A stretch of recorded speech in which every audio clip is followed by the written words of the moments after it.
Hello friends, today we are to see most important spectroscopy, that is nuclear magnetic resonance spectroscopy, in which we are to see proton magnetic resonance, that is PMR spectroscopy.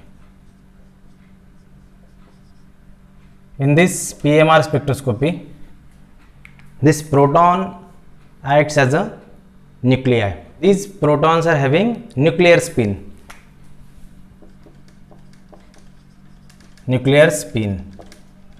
Now, when the nuclei are having non-zero spin, that is half spin, then these are magnetically active nuclei and behaves as a tiny bar magnet or small magnet. So they are having magnetic moment and they behave as a tiny bar magnet or the small magnet. Which nuclei behaves as a small magnet or the bar magnet? The nuclei are having half spin quantum number. So such a nuclei are having nuclear spin. They spins around its own axis. So they are spinning. So such a spin is called as nuclear spin, and this nuclear spin is because of the non-zero spin quantum number. When they are having non-zero spin quantum number, then these are magnetically active nuclei. When they are placed in a magnetic field, then they spins around its own axis. This is called as nuclear magnetic resonance spectroscopy. So which nuclei are having here the magnetic spin? The nuclei are having odd atomic number or odd mass number. So if you see some examples of nuclei, so here H1, then we can have the carbon 13, then we may have fluorine 19, we may have phosphorus. So these are the nuclei which are having half spin quantum number. So these are having the odd mass numbers. So when the nuclei are having half spin quantum number, that is non-zero spin quantum number, then they behave as a magnetically active nuclei and they are spinning. So this is called as nuclear spin. And because of this is called as nuclear magnetic resonance. What is resonance? When these are placed in the external magnetic field, then they undergoes flipping of this spin. So when this spin flipping is taking place, then it undergoes resonance. So that's this concept we have to see in the detail. First of all, we have to see here just the introduction of the nuclear magnetic resonance spectroscopy. Now here in this spectroscopy, we have to see the example of only proton, that is H1. So here this is called as proton nuclear magnetic resonance or proton magnetic resonance spectroscopy. So here we have to see only discussion about the proton. So we have to see here proton magnetic resonance spectroscopy. So here this spectroscopy gives us information about each and every kind of proton present in the molecule. So we are able to determine the environment of each kind of proton present in the molecule. So the structure of any organic compound we can determine with the help of PMR spectroscopy. So PMR spectroscopy is very important in the structure determination of organic compounds. If you see the basic principle of this spectroscopy, then when we are applying here external magnetic field, this is the symbol of external magnetic field, that is H0, external magnetic field. So here this is having, suppose, this direction. So this is here the north and south pole. So here this is the these are the two poles are there, north and south. So we are showing here this is the direction of this magnetic field. Now when we do not apply external magnetic field, then all the protons may spins like this randomly.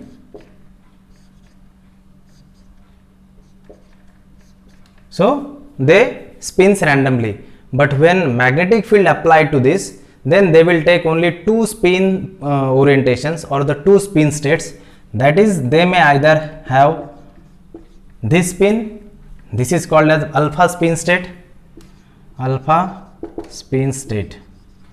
or they may have this spin, this is called as beta spin state. So this is more stable because this is aligned to external magnetic field. So the spin position or the spin orientation which is aligned to the external magnetic field, which is more stable. So here this is more stable spin state, while this is less stable because it is opposing to the external magnetic field. Means when the proton or when the compound placed in the external magnetic field, then these protons may spins in only two ways, that is either aligned or either opposing. So this is happening because here this is the nucleus which is having here this proton. So here the proton present in the nucleus. So this nucleus is spinning. So this is called as nuclear spin. Hence this is called as nuclear spins. So this spin may have two spin state, either plus this alpha spin state or the beta spin state. So here this is the some basic theory here we have discussed. Now when we are applying here radio waves or when we are inducing here radio waves, that is the electromagnetic radiation. When the electromagnetic radiation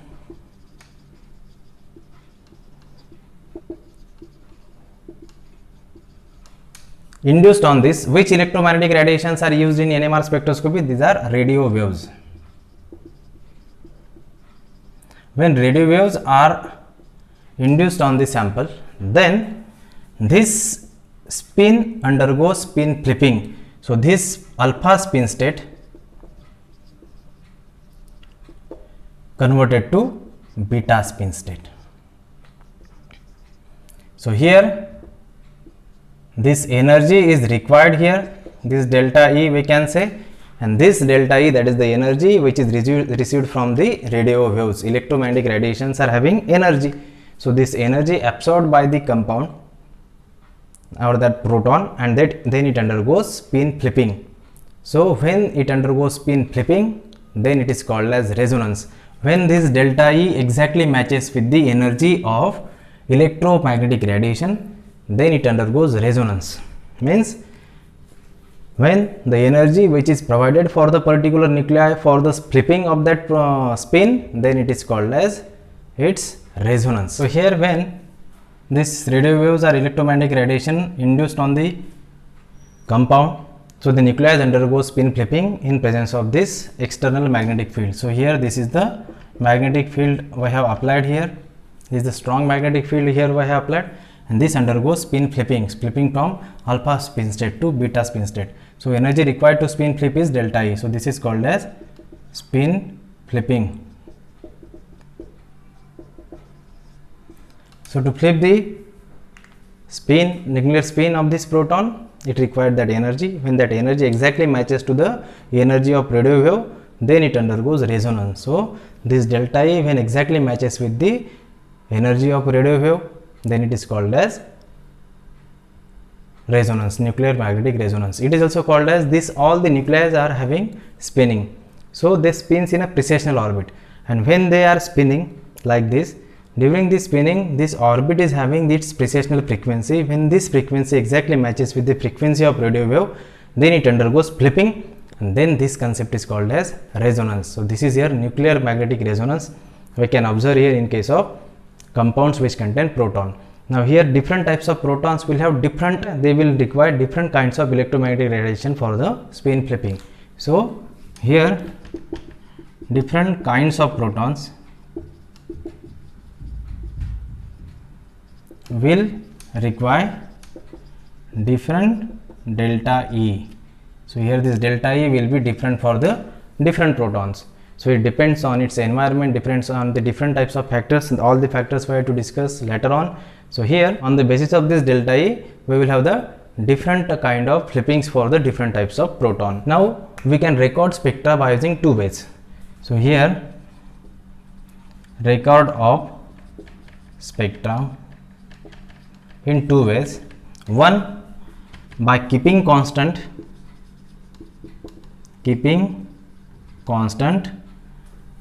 magnetic field,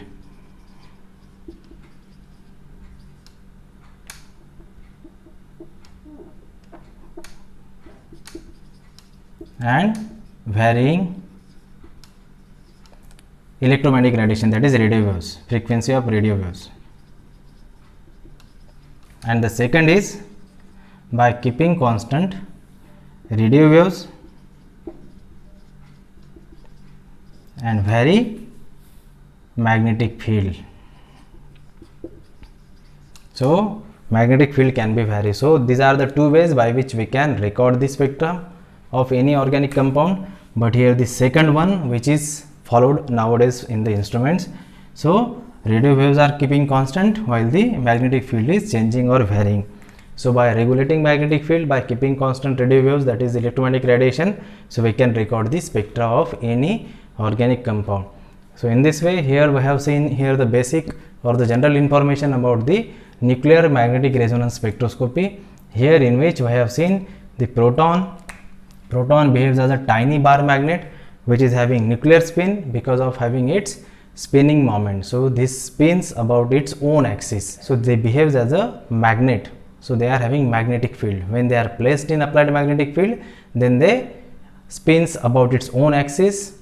They may have two spins, this alpha spin state, this beta spin state. This is more stable when we are applying electromagnetic radiation, and when we are keeping this in an external magnetic field, they undergo spin flipping from alpha spin state to beta spin state. This is called as resonance. Now here we have to see spectrum, that is PMR spectrum. How we can have the PMR spectrum? So the PMR spectrum is a plot of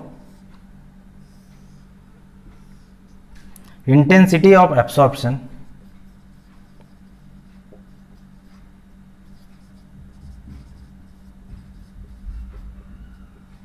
versus magnetic field strength or the strength of magnetic field.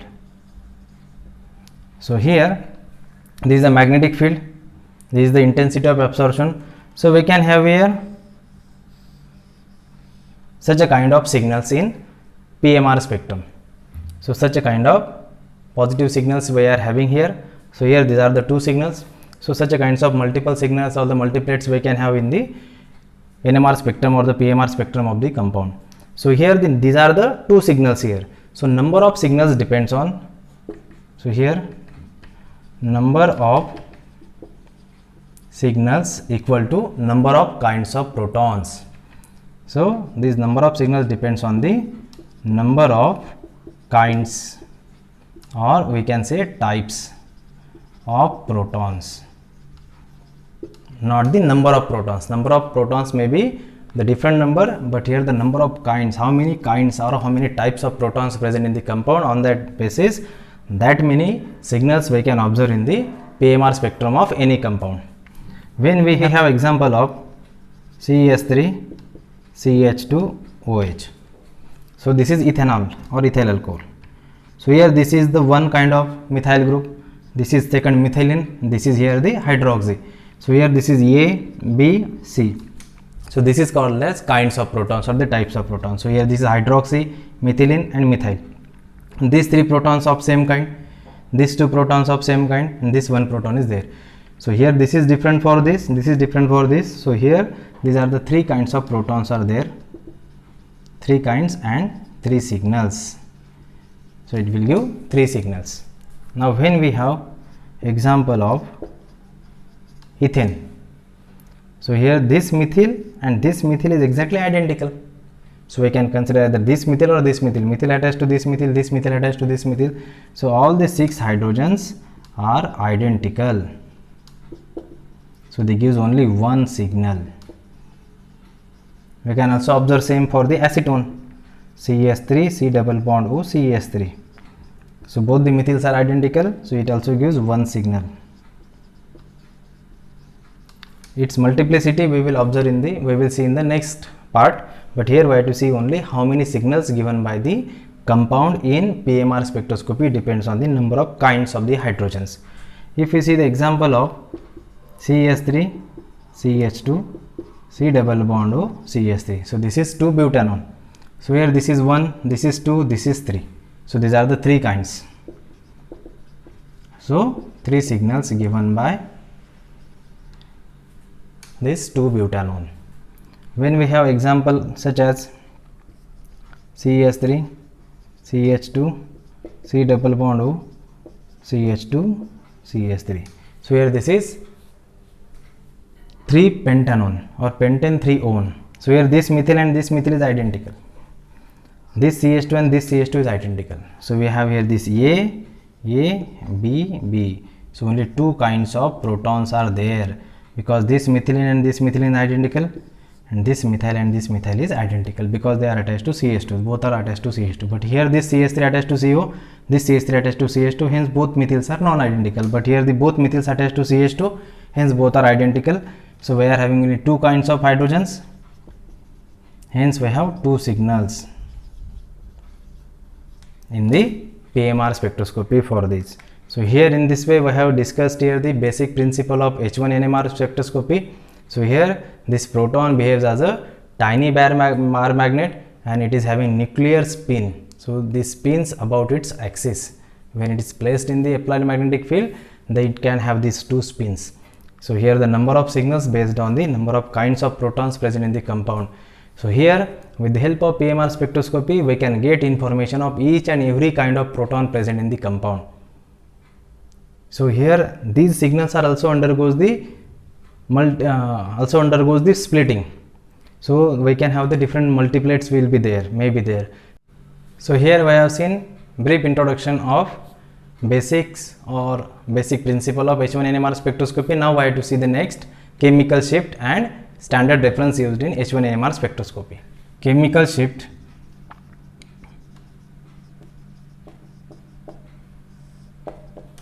Chemical shift is nothing but it is the position of signal away from the standard reference. So here this why it is called as shift, because it is depends on chemical and electronic environment. So basically it is depends on electronic environment of the proton.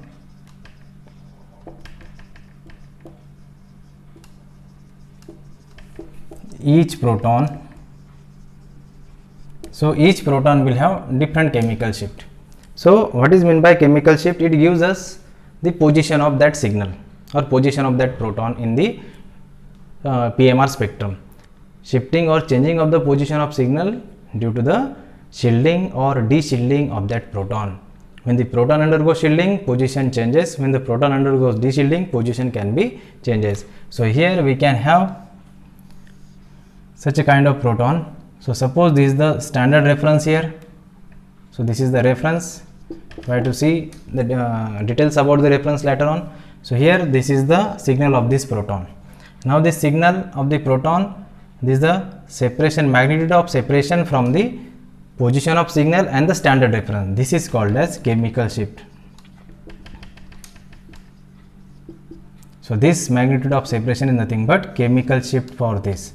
So this scale we have to see, and then we have to see the standard reference. So this can be shifted to this side or this can be shifted to this side. When it is shifted towards this or on the right side, then it is called shielding, and it is called as de-shielding. So this is the chemical shift of the proton. This is the magnitude of separation between the standard reference and the position of signal, but this position can be changes. If you see here the ethane, then we have here. Then when we see the example of acetone, then we can have here. Then if you see the example of dimethyl ether, then we can have the signal here. So when we changes ethane, ethane is having 6 hydrogens, acetone is having 6 hydrogens, dimethyl ether is having 6 hydrogens, but all the 6 hydrogens will give signal at the different positions. So this position is depends on its electronic environment. So this is here the chemical shift, and this chemical shift varies from 0 ppm, it is also called as delta, to around 12 ppm or delta. So here or the chemical shift we have to see here from this scale: 0, 1, 2, 3, 4, 5, 6, 7, 8, 9, 10, maybe 11, maybe 12. This is for the most de-shielded protons such as carboxy proton. And see here, when we represent 0, then we have to add some standard reference here. So here this is called as reference standard. So reference standard here in this PMR spectroscopy or H1 NMR or the C13 NMR, we have to use here tetramethylsilane, that is ESI CH3 CH3 CH3. So this is tetramethylsilane.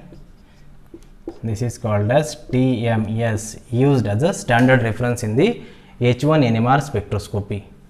This is used as a reference standard, and the signal given by this reference standard is referred as 0 delta. This is the ppm scale, parts per million scale, or it is also called as delta scale. So here the signal given by the longest signal, because 12 hydrogens are there, all the 12 hydrogens are identical, hence they give a very sharp signal in the highly shielded zone. So most shielded tallest peak is referred as a standard reference. So from that we have to count the scale, then we have to start the scale, then we have to see 1, 2, 3. So TMS is not giving signal at this position, but the signal given by TMS we referred as a 0 delta. So most correct is the signal given by TMS we are referring as a 0 delta, then we are scaling towards left side. Scale is available there, but we have to scale like this. This is 1 parts per million. If we are using 100 megahertz instrument, then this 1 delta is called as 100 hertz. Then 2, this is 200, 300, 400, 500. So if I are using 300 megahertz instrument, then this 1 delta is nothing but, this distance is nothing but is a 300 hertz. So in this way we can have here this chemical shift scale in the PMR spectroscopy from 0 to 10 we can say, or 0 to 12, because here the highly deshielded carboxy groups are there, but we can say simply 0 to 10. Now here we have to see this zone is called as shielded zone, and this zone is called as deshielded zone. This is called as also downfield, this is called as upfield. What is meant by shielding and deshielding? When the proton is surrounded by electron donating groups, then it is called as shielded proton. If the proton attached to electron withdrawing group, then it is called as deshielded proton. Shielded protons require large amount of energy for the resonance, hence they are giving signal in the upfield zone. We can compare these two signals. So here this one signal and this two signal. So which one we can say this is the shielded, this is called as deshielded. So shielding and deshielding is relative term, it is not a absolute term. So the signal which is on the left side we can say deshielded signal, the signal on the right side we can say this shielded signal. So here this is the relative concept. So the signals which are closer to TMS or the closer to the standard reference, which are called as shielded signals, and the signals away from the standard reference called as deshielded signals. So the protons which are deshielded, then they give signal in the downfield region, while the shielded protons give signal in the upfield region. So here this is the chemical shift scale we have seen here. So this is called as shifting because it can changes or it shifts depends on the shielding and deshielding. So this is the position of signal can be shifted due to the shielding and deshielding of proton called as chemical shift. It is simple a magnitude of separation between the standard reference and the position of signal. So here this is the basic idea about the standard reference and the chemical shift. Why we are using TMS as a standard reference? Because all the 12 protons are highly shielded, and also because of the silicon is more electropositive than carbon. So all the 12 protons are rather shielded, hence they give signal in highly upfield region, and because of the 12 identical protons we are having very sharp highest peak, and we can refer this as a 0. Then we have to scale up on the left side. So 1, 2, 3, 4, 5, 6. So this scale we can start from this 0 by referring 0. So it is called as standard reference or the reference standard in the H1 NMR spectroscopy. So in this way here we have discussed chemical shift of the proton and the standard reference. Here the proton can be shielded or it can be deshielded. When we are having here this CH3, this is attached to R, then this is shielded because this R group is electron donating, and when we are having CH3 it is attached to X, this X is electron attracting, so this methyl is de-shielded.